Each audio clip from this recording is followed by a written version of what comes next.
Assalamualaikum warahmatullahi wabarakatuh. Sahabat-sahabat pemirsa dari manapun Anda berasal, dan khususnya mahasiswa program studi Hukum Keluarga Strata 2 Universitas Islam Negeri Sayyid Ali Rahmatullah yang Tulungagung yang saya banggakan. Pada video ini saya akan menjelaskan materi tentang keluarga dan kaidah-kaidah sosial. Video ini dibuat untuk bahan belajar mata kuliah Sosiologi Hukum Keluarga. Saya mulai dari pengertian kaidah sosial. Kaidah sosial adalah salah satu elemen dari masyarakat yang termasuk dalam elemen statis. Elemen statis adalah elemen yang tetap, yang pasti ada dalam setiap masyarakat. Nah, pengertiannya adalah kalau secara bahasa, kaidah itu merupakan sinonim atau kata lain dari aturan atau norma. Bisa juga disebut dengan pedoman. Pedoman apa? Pedoman berperilaku. Kemudian kalau kaidah sosial adalah pedoman berperilaku atau pedoman perilaku bagi anggota masyarakat dalam pergaulan bersama anggota masyarakat lainnya. Artinya apa? Artinya masyarakat sebagai kumpulan individu, minimal ada 2, maksimal tidak dibatasi. Nah, masyarakat sebagai kumpulan individu itu pasti memiliki aturan atau memiliki kaidah, memiliki pedoman berperilaku yang berlaku bagi anggota-anggotanya. Nah, pedoman berperilaku maksudnya ketika bergaul. Nah, maka disebut dengan kaidah sosial, kaidah bermasyarakat. Nah, kemudian kaidah ini merupakan konkretisasi atau penjabaran konkret dari nilai-nilai sosial yang abstrak. Nah, jadi ada perbedaan antara kaidah atau norma sosial dengan nilai-nilai sosial. Nilai-nilai sosial itu abstrak. Kenapa? Karena isinya adalah apa yang benar dan apa yang salah, apa yang baik, apa yang buruk, apa yang pantas dan apa yang tidak pantas dalam kehidupan sehari-hari. Nah, itu kalau nilai sosial. Loh, ini baik, itu jelek. Nah, kemudian karena nilai sosial itu sifatnya abstrak, abstrak itu tidak jelas, tidak sulit didefinisikan, maka dibantulah dengan kaidah-kaidah sosial agar bisa dijalankan dengan mudah. Nah, maka kaidah sosial itu disebut perwujudan konkret atau konkretisasi nilai-nilai sosial yang tadinya abstrak. Yang abstrak dikonkretkan. Nah, ke dalam bentuknya apa? Bentuknya adalah petunjuk apa yang boleh dan apa yang tidak boleh. Jadi kalau nilai sosial tadi isinya abstrak, baik dan buruk, benar dan salah, pantas dan tidak pantas, patut dan tidak patut. Nah, sedangkan kaidah sosial itu lebih jelas. Apa yang boleh dan apa yang tidak boleh. Apa yang seharusnya dan apa yang dilarang. Nah, seperti itu. Nah, kemudian kita akan mengenal beberapa jenis kaidah sosial yang berlaku di masyarakat.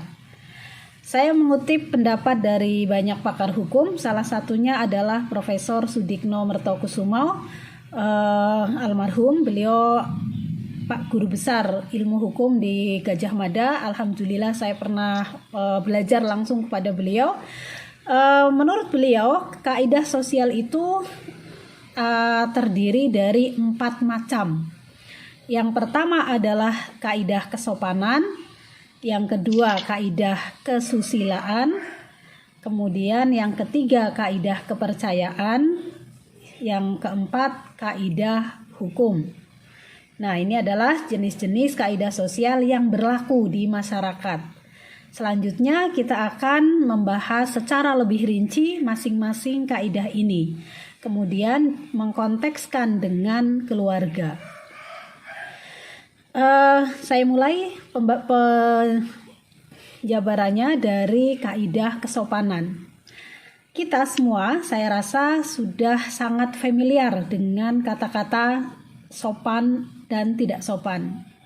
Mungkin kita pernah berkomentar kepada teman kita bahwa perbuatan itu perilakunya sangat tidak sopan. Atau kita juga pernah memuji seseorang, mungkin seorang anak kecil yang menurut kita sopan, kita berikan pujian, wah anak kecil sopan sekali, dia bagus sekali didikan orang tuanya, misalnya begitu. Nah, apa yang dimaksud dengan kaidah kesopanan? Nah, kaidah kesopanan itu adalah kaidah yang kalau kita lihat dari asal usulnya, sumbernya itu berasal dari kekuasaan luar diri seseorang. Sifatnya memaksa. Dari luar maksudnya bukan timbul dari diri sendiri, tetapi dikenalkan oleh orang lain. Maka kita tahu sopan dan tidak sopan itu adalah dari ajaran, dari informasi orang lain. Nah, dalam konteks keluarga, maka biasanya yang mengajarkan suatu perbuatan itu termasuk sopan atau tidak itu adalah orang tua atau orang yang lebih tua, misalnya kakak kepada adik. Kalau adiknya melakukan sesuatu yang dianggap melanggar kesopanan, biasanya kakaknya akan mengingatkan. Nah, kadang-kadang kakak juga lalai, maka yang adiknya yang mengingatkan. Misalnya apa? Misalnya mengambil makanan dengan tangan kiri.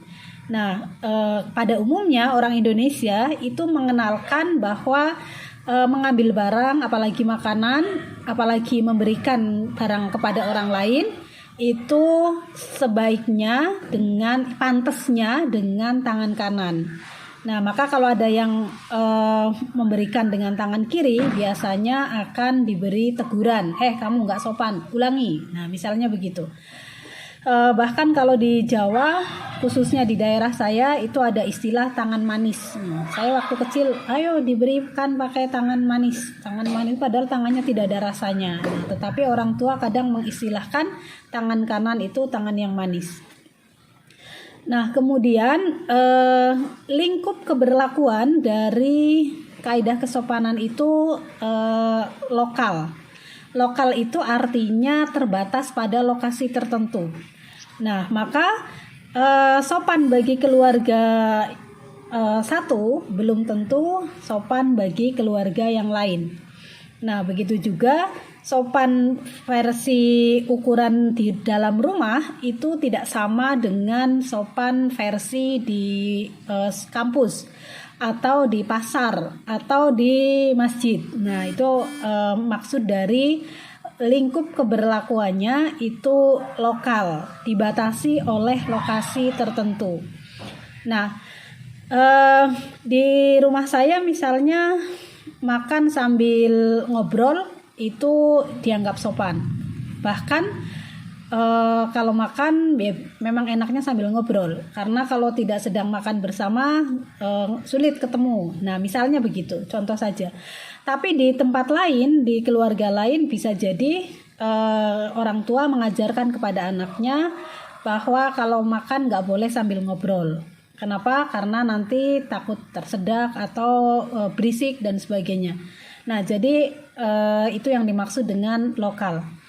Kemudian yang diatur adalah sikap lahir masyarakat. Nah, sikap lahir itu artinya perilaku yang terlihat. Nah, maka kita akan mengomentari seseorang itu tidak sopan itu kalau kita melihat bahwa perbuatannya memang secara kasat mata melanggar kaidah kesopanan. Misalnya pergi kondangan pakai baju sobek. Nah, maka orang akan komentar nggak sopan. Atau pergi takziah tetapi pakai makeup sangat tebal, berwarna-warni mukanya. Nah, itu akan berkomentar, akan ada orang ngomong nggak sopan banget itu takziah kok kayak suasana berduka kok malah seperti memperlihatkan kegembiraan. Nah, misalnya begitu. Itu artinya apa? Artinya yang diatur adalah sikap lahir. Kaidah kesopanan tidak peduli pada sikap batin manusia. Apakah dia mematuhi kaidah kesopanan itu karena terpaksa atau karena ikhlas, itu nggak penting. Nah, maka misalnya seseorang lewat di depan orang lain dengan cara membungkukkan badan, itu sesuai dengan kaidah kesopanan. Tapi kaidah kesopanan ini tidak peduli apakah orang itu setuju atau tidak setuju membungkukkan badan. Yang penting dia sudah membungkukkan badan. Apakah hatinya ikhlas atau tidak? Nah, itu tidak ada urusannya dengan kaidah kesopanan. Nah, kemudian daya kerja dari kaidah kesopanan ini adalah membebani kewajiban. Maksud dari membebani kewajiban artinya isinya semua berupa kewajiban. Misalnya apa? Misalnya makan harus pakai tangan kanan. Nah, kemudian makan harus sambil duduk. Nah, itu kan artinya kewajiban atau larangan. Ya, pokoknya membebani, tidak memberikan hak. Artinya kalau seseorang itu sudah sopan, bukan berarti dia punya hak tertentu. Misalnya kalau kita melihat ada tulisan di suatu tempat, Anda sopan, kami segan. Nah, itu kan basa-basi saja. Padahal Anda sopan, kami tidak segan juga tidak ada masalah. Maksudnya tidak boleh orang dituntut untuk kamu harus segan ke saya karena saya sudah sopan. Nah, itu tidak bisa. Tapi kaidah kesopanan itu mengatur secara sepihak, hanya membebani kewajiban, tidak memberikan hak apa-apa. Nah, kemudian dalam hal terjadi pelanggaran kaidah kesopanan, maka masyarakat pelanggarnya itu akan diberi sanksi. Sanksinya dari siapa? Sanksinya dari masyarakat di sekitarnya. Berupa apa? Berupa teguran bisa, berupa cemoohan juga bisa, berupa gunjingan juga bisa. Dan yang terberat adalah berupa pengucilan. Nah, jadi kalau ada orang yang konsisten tidak sopan kepada orang lain, biasanya itu dikucilkan dari pergaulan. Karena apa? Karena orang tidak nyaman dengan hidup atau bergaul dengan orang lain yang tidak sopan.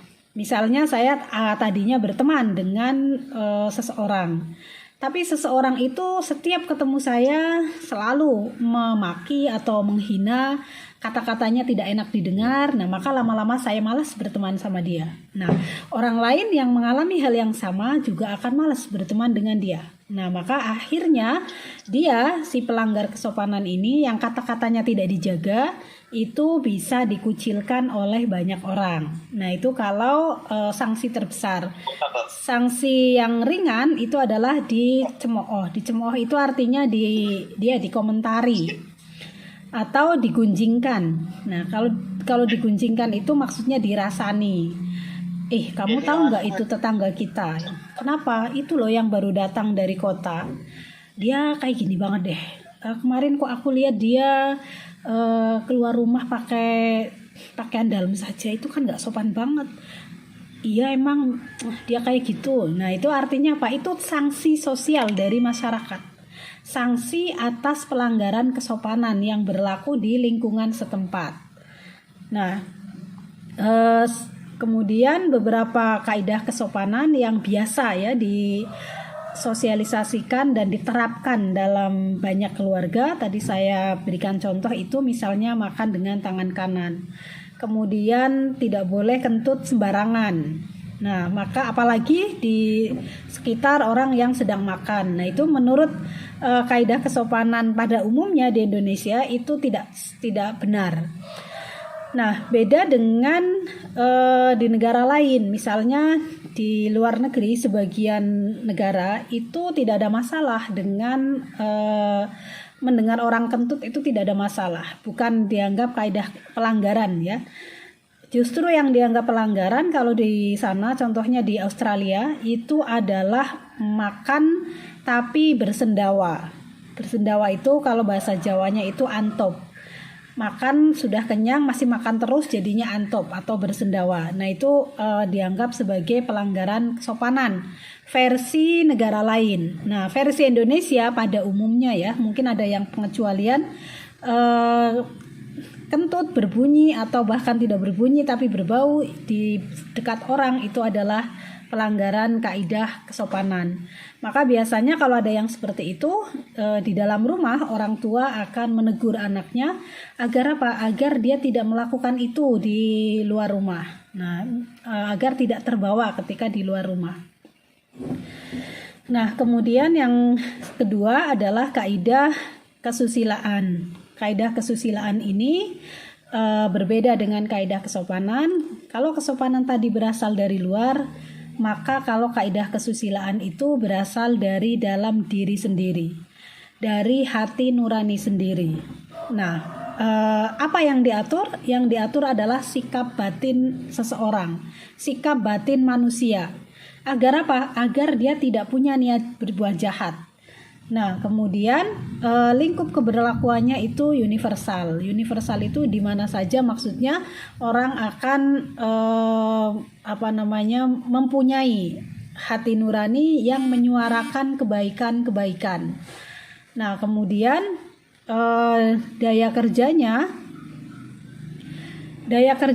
adalah membebani kewajiban seperti kaidah kesopanan. Nah, maka isi dari kaidah kesusilaan itu adalah berupa perintah-perintah. Misalnya kamu harus berbuat jujur, kamu harus berkata jujur atau tidak boleh berbohong.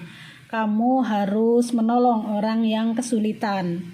Kamu harus mengutamakan keluargamu, orang tuamu. Nah, misalnya begitu. Itu adalah suara-suara batin manusia yang alami, berasal dari hati nuraninya, dan kemudian membebani manusia dengan kewajiban-kewajiban.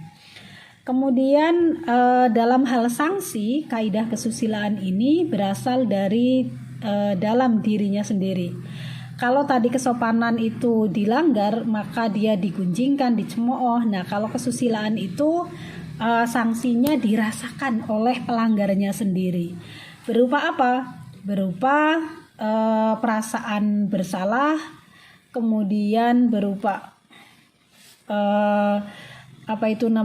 rasa malu, kemudian bisa juga rasa tidak tenang. Nah, maka orang biasanya kalau habis ngomong tidak jujur, berbohong, biasanya hatinya tidak tenang.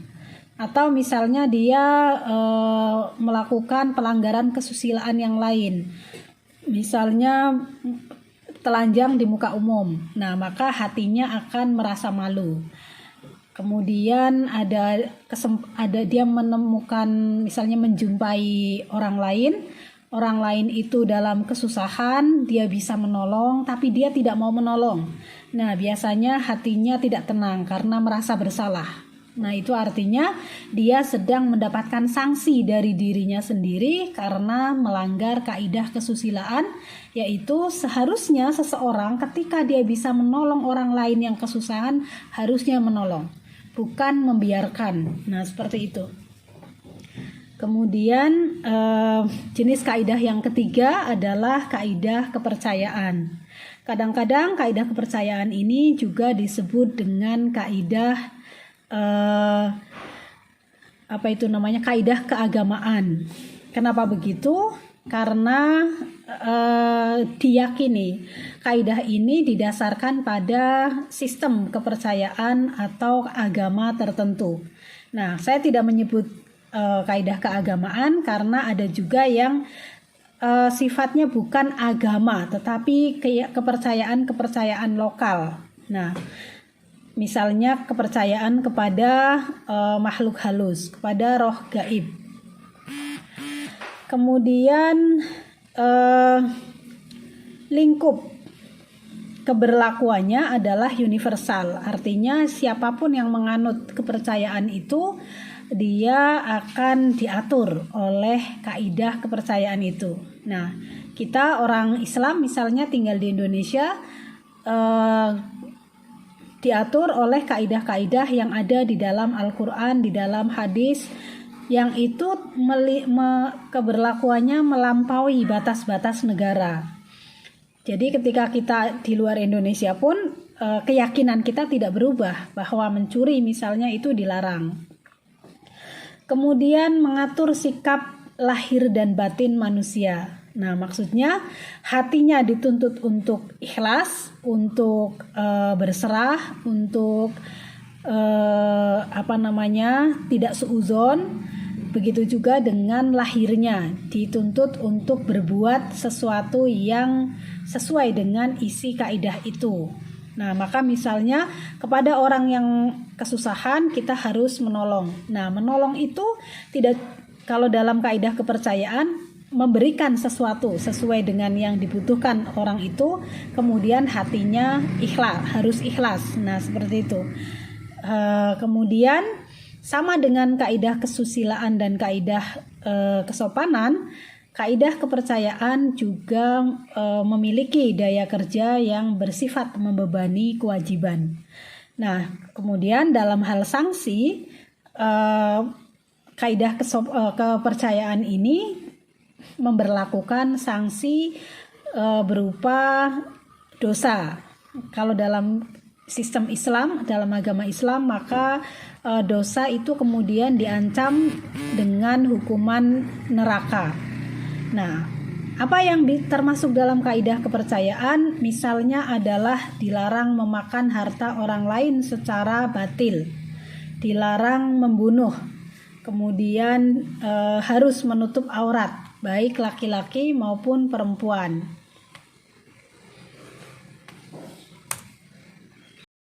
Yang keempat adalah kaidah hukum. Nah, kaidah hukum ini memiliki beberapa persamaan dan perbedaan dengan kaidah-kaidah sebelumnya. Persamaannya adalah kaidah hukum itu berasal atau sumbernya itu berasal dari luar, dari kekuatan yang memaksa dari luar, yaitu penguasa atau negara. Nah, maka kalau tadi kesopanan itu berasal dari luar, tetapi tidak resmi, tidak ada lembaga yang berwenang untuk menegakkan kesopanan. Tapi kalau kaidah hukum ada, diberlakukan oleh negara, misalnya melalui undang-undang. Nah, undang-undang itu dirumuskan, kemudian disahkan, kemudian diundangkan, maka jadilah kaidah hukum. Kemudian yang diatur apa? Yang diatur adalah sikap lahir manusia. Maka kaidah hukum tidak mengatur sikap batin manusia. Misalnya apa? Misalnya bahwa kita berkendara sepeda motor harus pakai helm. Nah, kaidah hukum tidak mempedulikan apakah kita bahagia atau sedih, apakah kita ikhlas atau tidak ikhlas ketika pakai helm. Yang penting ketika naik motor ya Anda harus helman. Kalau tidak mau ya nanti kena razia, bisa ditilang, misalnya seperti itu. Nah, kemudian lingkup berlakunya itu terbatas pada wilayah yang sesuai dengan jenis peraturan itu. Kalau undang-undang ya wilayahnya senegara. Kalau peraturan daerah berarti wilayahnya sedaerah itu, provinsi atau kabupaten. Kalau perdes berarti berlakunya di desa tertentu di mana peraturan desa itu diterbitkan. Kemudian daya kerjanya adalah memberikan kewajiban, membebani dengan kewajiban sekaligus memberikan hak. Nah, maka kalau tadi 3 kaidah sebelumnya, yaitu kesopanan, kesusilaan, dan kepercayaan, itu hanya memberikan kewajiban, membebani orang dengan kewajiban. Kalau kaidah hukum ini selain membebani kewajiban juga memberikan hak. Maksudnya bagaimana? Maksudnya kalau kita mematuhi kaidah hukum, maka kita sekaligus memiliki hak tertentu yang bisa diklaim, yang bisa dituntut untuk dipenuhi kalau misalnya ada yang melanggar. Contohnya apa? Contohnya kaidah hukum yang menyebutkan bahwa untuk jadi mahasiswa maka kita harus membayar. Membayar apa? Membayar kalau mahasiswa S1 namanya UKT, kalau S2 mungkin namanya SPP. Nah, ketika sudah membayar SPP, kita sudah melaksanakan kewajiban yang timbul dari peraturan atau kaidah hukum itu, maka pada saat yang sama kita juga punya hak yang bisa diklaim kalau misalnya belum dipenuhi. Nah, misalnya kita sudah membayar SPP, harusnya berhak untuk ikut kuliah, masuk kelas, tetapi nama kita di absen di daftar hadir belum ada. Kemudian ada dosen yang melarang kita untuk ikut kelasnya.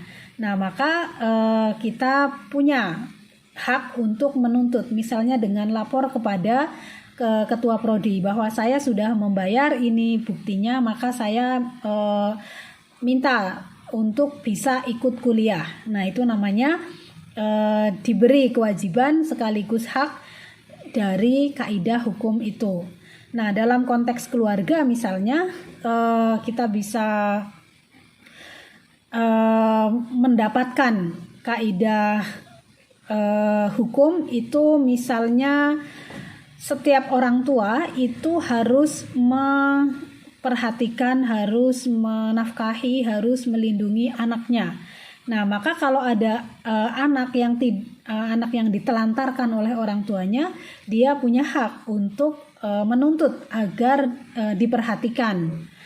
Nah, misalnya lagi istri juga begitu, sudah menikah, sudah sah, kemudian istri ini tidak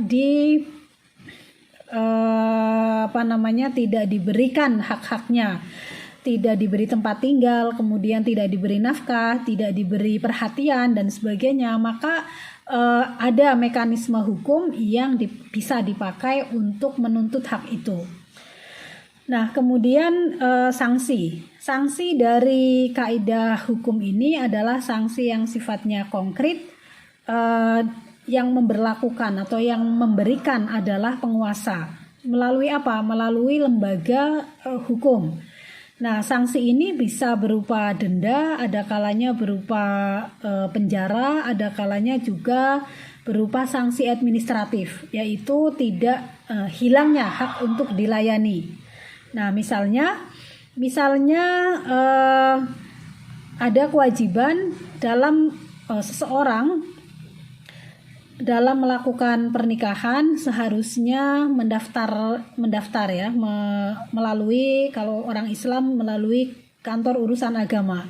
Nah, ternyata ada yang tidak melakukan, dia menikah tidak tercatat, tidak mendaftar. Kemudian dia minta ketika dia minta dilayani membuat akta kelahiran misalnya, maka akan berbeda akta kelahiran yang lahir dari perkawinan tercatat dengan lahir dari perkawinan tidak tercatat. Nah, itu namanya sanksi administratif, berupa nama ayahnya tidak bisa dimasukkan ke dalam akta. Karena apa? Karena dia melanggar kaidah hukum. Nah, kemudian saya akan membahas tentang keluarga sebagai agen kaidah-kaidah sosial. Keluarga merupakan agen atau lembaga yang memberlakukan, menyosialisasikan, kemudian menerapkan dan menegakkan kaidah-kaidah sosial. Nah, caranya bagaimana? Proses sosialisasi ini dalam keluarga itu berlangsung dengan berbagai cara. Cara yang pertama adalah pengajaran secara lisan. Yang dimaksud dengan pengajaran secara lisan adalah keluarga sebagai lembaga sosial yang memiliki fungsi edukasi, idealnya dan saya kira juga pada umumnya itu memberlakukan pengajaran tentang kaidah-kaidah sosial, baik berupa kaidah kesopanan, kaidah kesusilaan, kaidah hukum maupun kaidah kepercayaan. Orang tua memberitahu ini boleh, itu tidak boleh, ini itu melalui lisan. Nah, Mungkin Anda yang sudah menjadi orang tua sangat punya pengalaman bagaimana mengajari anaknya ini yang boleh dan itu yang tidak boleh. Itu namanya keluarga sedang menjalankan fungsi sosialisasi kaidah. Nah, kemudian cara yang lain adalah melalui pembiasaan. Pembiasaan itu artinya dilakukan secara berulang-ulang. Misalnya orang tua mengajari anaknya sopan santun, kaidah kesopanan. Nah, selain diajari dengan lisan, maka juga dibiasakan dalam perbuatan sehari-hari. Nah, misalnya mengambil barang pakai tangan kanan, maka itu dibiasakan setiap hari pakai tangan kanan terus. Nah, kemudian melalui pemberian contoh, selain disampaikan secara lisan, dibiasakan secara berulang-ulang, itu juga orang tua memberikan contoh. Ketika mengatakan makan harus pakai tangan kanan, nah biasanya orang tua juga makan dengan tangan kanan, sehingga anaknya melihat, oh contohnya seperti itu, sudah terbiasa begitu, maka juga terus anak itu akan meniru.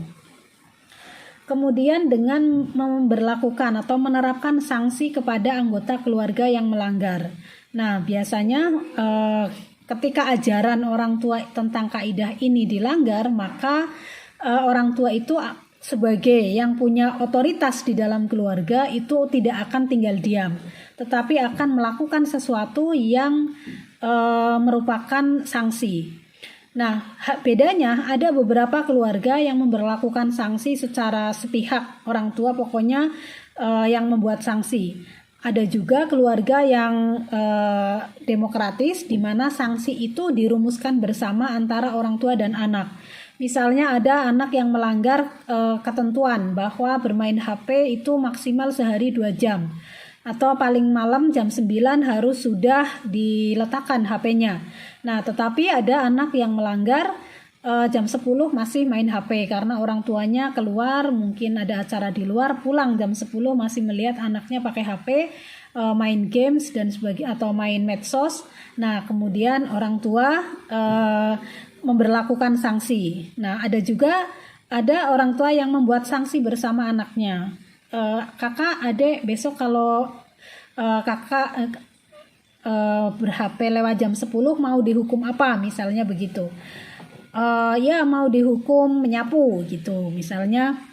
Kalau begitu besok misalnya itu sudah berjalan, kakak malam ini ketahuan ber-HP lewat jam 9, berarti besok menyapu. Nah, itu artinya sanksinya itu memang dirumuskan bersama.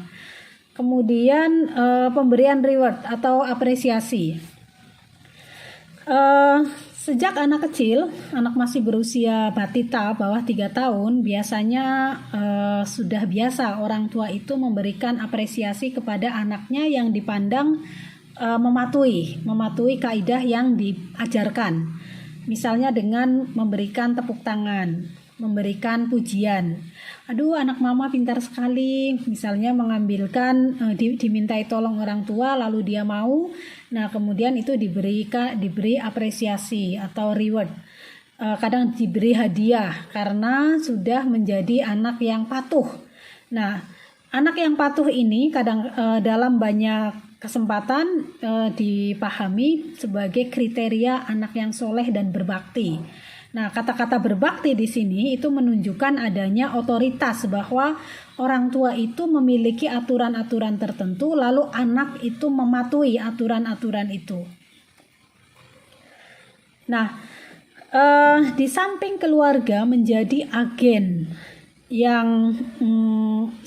untuk melakukan sosialisasi dan penerapan kaidah-kaidah sosial, keluarga sendiri sebagai unit masyarakat yang terkecil di dunia itu juga merupakan masyarakat yang terkena aturan hukum. Nah, karena kita belajar sosiologi hukum keluarga, maka kita harus mengenali apa saja aturan-aturan yang ditujukan untuk keluarga. Nah, sebagian saya percaya Anda sudah sangat hafal karena Anda adalah mahasiswa hukum keluarga. misalnya adalah bahwa pembentukan keluarga harus dimulai dengan pernikahan antara seorang laki-laki dengan seorang perempuan. Nah, maka dalam hal ini tidak boleh misalnya ada usulan atau pendaftaran pernikahan yang diajukan oleh seorang laki-laki dengan seorang laki-laki atau sebaliknya seorang perempuan dengan seorang perempuan. Kenapa begitu? Karena hukum keluarga Indonesia memang hanya memungkinkan perkawinan itu antar jenis kelamin yang berbeda. Kemudian pernikahan harus dicatat oleh petugas, pencatat nikah tentu saja. Kemudian pernikahan membawa akibat hukum berupa timbulnya hak dan kewajiban pada setiap anggota keluarga. Ya, tidak hanya antara suami dan istri, melainkan juga antara orang tua dengan anak, anak dengan orang tua. Itu ada kewajibannya masing-masing, diatur di berbagai peraturan perundang-undangan, antara lain Undang-Undang Perkawinan, Kompilasi Hukum Islam, Undang-Undang Perlindungan Anak, Undang-Undang Penghapusan Kekerasan dalam Rumah Tangga. Kemudian masalah harta akibat meninggalnya salah satu anggota keluarga itu juga diatur oleh peraturan perundang-undangan. Kemudian pembubaran keluarga juga ada aturannya, yang itu hanya memungkinkan antara suami dan istri, tidak memungkinkan adanya pembubaran keluarga antara orang tua dengan anak, atau antar saudara kandung misalnya. Nah, kemudian saya akan menjelaskan lebih lanjut tentang hubungan antara kaidah-kaidah sosial dalam keluarga. Nah, hubungan itu sifatnya ada yang positif, ada yang negatif. Disebut hubungan yang positif itu adalah hubungan yang saling menguatkan. Nah, maksudnya ketika salah satu kaidah, misalnya kaidah kepercayaan itu menyebutkan bahwa seseorang tidak boleh mencuri barang milik orang lain. Nah, orang tua juga mengajarkan kepada anaknya begitu. Nah, orang tua mengatakan kalau kamu mencuri maka kamu dosa. Nah, kemudian ternyata dari hukum negara itu juga ada aturan larangan mencuri. Ini yang disebut dengan hubungan positif saling menguatkan.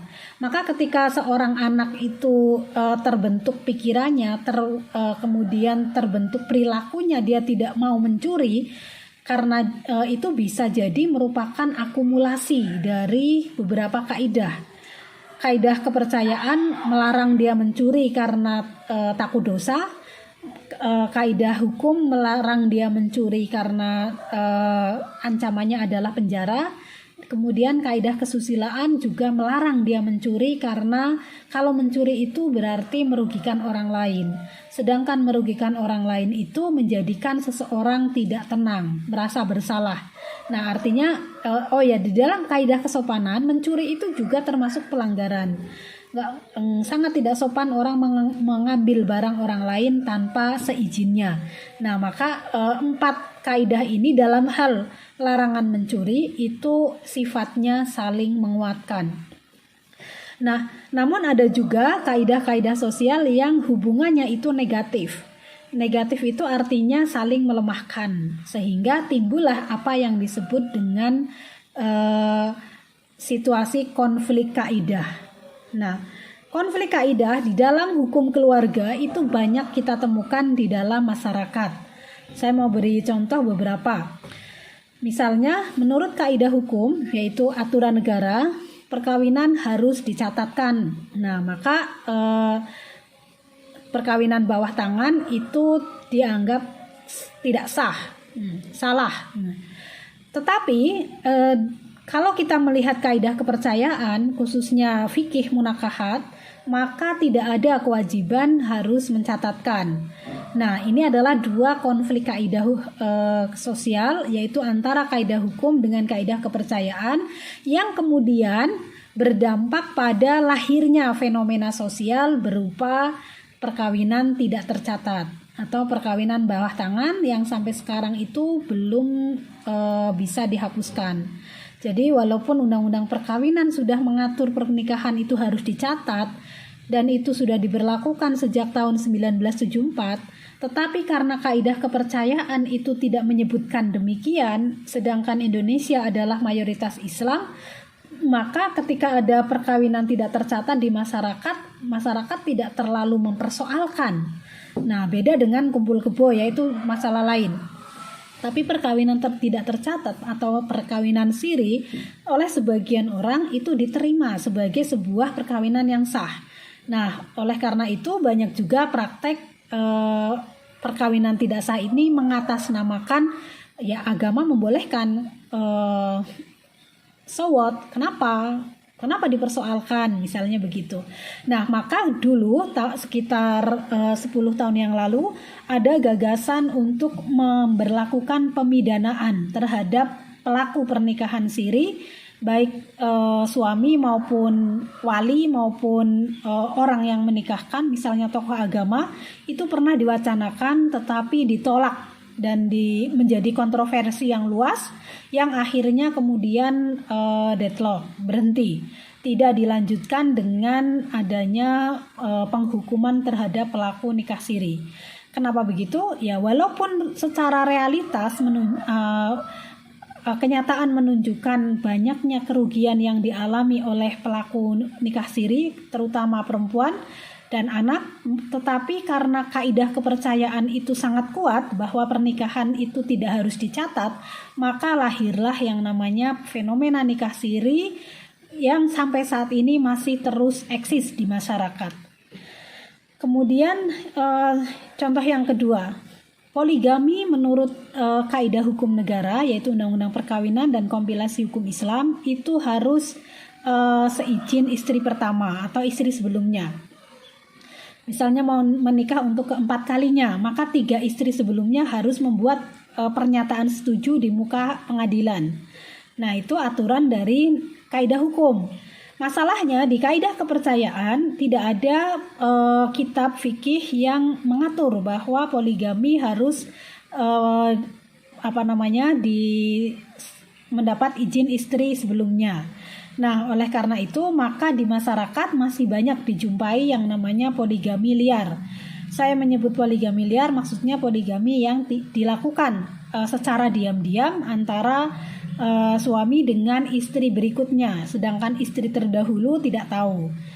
Kemudian ada lagi kaidah hukum yang mengatur tentang talak.